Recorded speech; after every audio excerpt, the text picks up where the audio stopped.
Hey, Tanner, where's Ben? Where?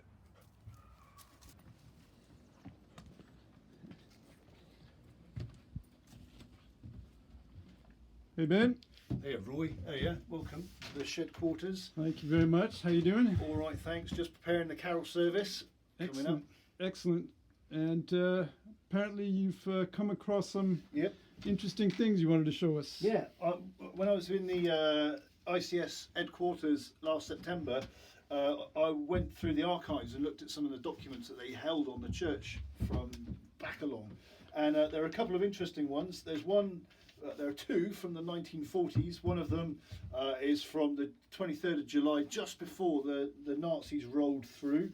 And then the second one is a visit to Lyon in the 1800s, from the 1860s. Now, I think they're really interesting because they give us a glimpse of what it used to be like here in Lyon over the years. Can we take a closer look at one of them? Yeah, let's have a look at that.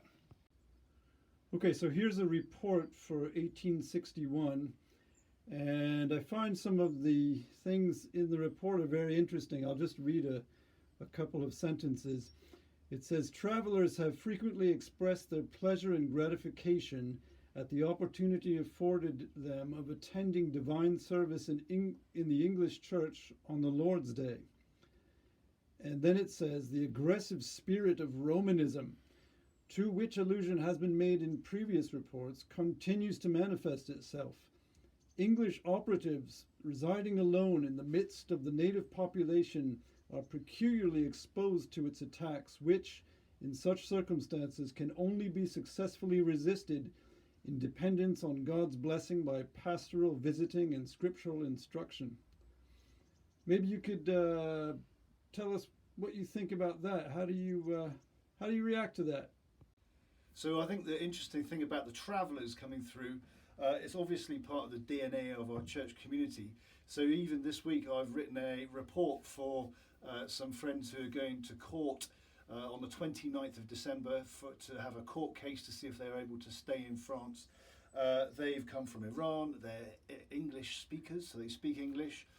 And so I think the reality of us being here as a sort of a spot for people to come and receive nourishment and encouragement on their journey is still really live. And obviously the fact that everything we do in English is a real blessing for people who come to Lyon. They might not necessarily speak French, and they find themselves here, and we're able to worship together, learn to be disciples of Jesus together, and have our shared life together.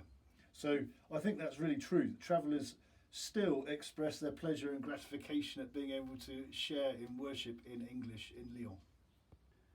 Yeah, I think anybody who has ever come to Trinity Church Lyon would have to agree with what you just said. We're always seeing people coming, just passing through, and other people trying to settle down. But what about the aggressive spirit of Romanism that we read about in that report from 1861? Yeah. So tomorrow we're going to the cathedral, the Saint-Jean Cathedral, and there's a celebration for the new cardinal that's coming to serve in Lyon. And we've been invited as the church to go and celebrate that. And we'll be standing alongside our other brothers and sisters from other churches welcoming this new leader. I have to say, the relationship between churches in Lyon has improved a millionfold since this report was written.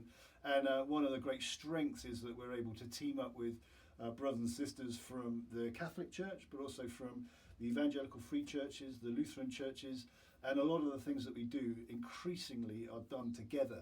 So there's a real spirit of community in our ministry together.